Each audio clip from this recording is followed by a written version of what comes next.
ದಿಢೀರಂತ ಬಂದು ತಿಮರೋಡಿಯನ್ನ ಅರೆಸ್ಟ್ ಮಾಡೋದಕ್ಕೆ ಆಕ್ಚುಯಲ್ ಕಾರಣ ಏನು ಗೊತ್ತಾ? ಪವರ್ ಟಿವಿ ಹೇಳುತ್ತೆ ನೋಡಿ ನಿಮಗೆ. ಪವರ್ ಟಿವಿಯಲ್ಲಿ ತಿಮರೋಡಿ ಬಂಧನದ ರಹಸ್ಯ ರಿವೀಲ್ ಆಗ್ತಾ ಇದೆ. ಇತ್ತ ಒಂದು ವಿಡಿಯೋದಲ್ಲಿ ಸ್ಟೇಟ್ಮೆಂಟ್ ಕೊಡಬೇಕಾದ್ರೆ ತಿಮರೋಡಿ ಅನ್ನೋನು BL ಸಂತೋಷ್ ಗುಪ್ತವಾಗಿ ಮದುವೆ ಆಗಿರೋ ಆರೋಪವನ್ನ ಮಾಡ್ತಾನೆ. BL ಸಂತೋಷ್ ಬಿಜೆಪಿ ರಾಷ್ಟ್ರೀಯ ಸಂಘಟನಾ ಕಾರ್ಯದರ್ಶಿ. ಇವರ ವಿರುದ್ಧ ತಿಮರೋಡಿ ಕಿಡಿಕಾರೋದು ಈ ರೀತಿಯಾಗಿ. BL ಸಂತೋಷ್ಗೆ ನಿಂದನೆ ಆರೋಪದಲ್ಲಿ ಈಗ ತಿಮರೋಡಿಯನ್ನ ಅರೆಸ್ಟ್ ಮಾಡೋದಕ್ಕೆ ಬಂದಿದ್ದು. BL ಸಂತೋಷ್ಗೆ ಅವಮಾನ ಮಾಡಿದ್ದಾಗಿ ಬೆಂಬಲಿಗರು ದೂರು ಕೊಡ್ತಾರೆ. ಆ ದೂರಿನ ಸಂಬಂಧವೇ ನೋಟಿಸ್ ಅನ್ನು ಕೊಡ್ತಾರೆ. ನೋಟಿಸ್ ಕೊಟ್ಟದಕ್ಕೆ ಬಂದಿಲ್ಲ ಅಂತ ಅಂದ್ಬಿಟ್ಟೆ ಈತನನ್ನ ಈಗ ವಶಕ್ಕೆ ಪಡ್ಕೊಂಡಿದ್ದು. ಹಾಗಾದ್ರೆ ಏನೇನು ಅಂದ ಗೊತ್ತಾ ಅವತ್ತು?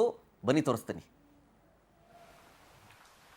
ನಾವು ಸುಮ್ಮನೆ ಕೂತಿದ್ದೇವೆ ಅಂತ ಹೇಳಿ ಏನೋ ಮಾಡ್ತಿ ಅಂತ ಹೇಳಿದ್ರೆ, ಅರೇ BL ಸಂತೋಷ್, ನಿನಗೂ ಕೂಡ ಮುಂದಿನ ದಿನ ಕಾದಿದೆ ಅಣ್ಣಪ್ಪ ಮಂಜುನಾಥನ ರಕ್ತದ ಶಾಪ.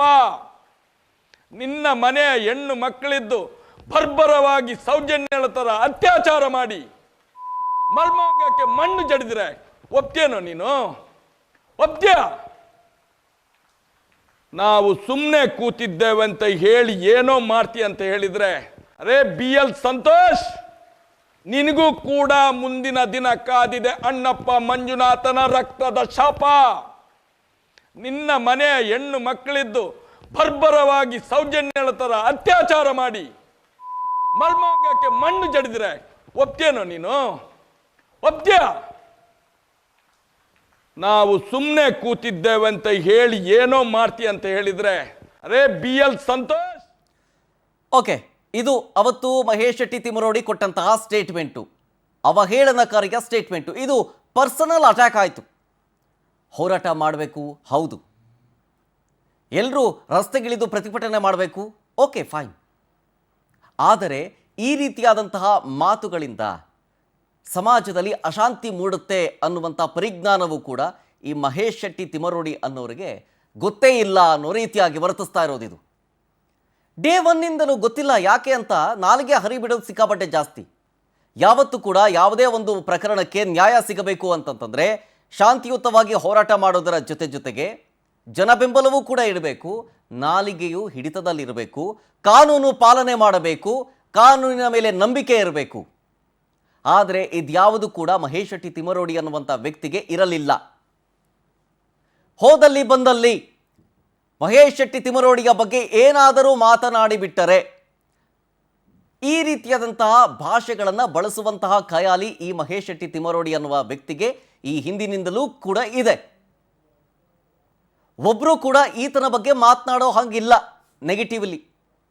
ಈತ ಹೇಳೋದಕ್ಕೆಲ್ಲ ಹೌದಪ್ಪ ಹೌದು ಅಂತ ಹೇಳ್ಬಿಡ್ಬೇಕು. ಈಗ ಇಲ್ಲ ಅಂತ ಆದರೆ ಈತ ಯಾರು ಇಲ್ಲ ಅಂತ ಹೇಳ್ತಾರೋ ಅಥವಾ ಯಾರು ಈತನ ವಿರುದ್ಧವಾಗಿ ನಿಂತ್ಕೊಂತಾರೋ ಅವರ ವಿರುದ್ಧ ಅವಹೇಳನಕಾರಿಯಾಗಿ ಮಾತನಾಡೋದು, ಈ ಥರ ಕೆಟ್ಟ ಕೊಳಕ ಭಾಷೆಗಳನ್ನು ಬಳಸೋದು. ಸೌಜನ್ಯ ಹೋರಾಟಕ್ಕೆ ಇಡೀ ನಾಡಿನ ಅಷ್ಟೇ ಅಲ್ಲ, ಇಡೀ ರಾಷ್ಟ್ರದ ಬೆಂಬಲವೂ ಕೂಡ ಇದೆ ಸ್ವಾಮಿ. ಅರ್ಥ ಮಾಡಿಕೊಳ್ಳದ ಈ ಮಹೇಶ್ ಶೆಟ್ಟಿ ತಿಮರೋಡಿ ತನ್ನ ವೈಯಕ್ತಿಕ ಏಳಿಗೆಗೋಸ್ಕರ ಇದನ್ನು ಬಳಸ್ಕೊಳ್ತಾ ಇದ್ದಾನೆ ಅನ್ನೋದು ಜಗಜ್ಜಾಹೀರ್ ಇವತ್ತು.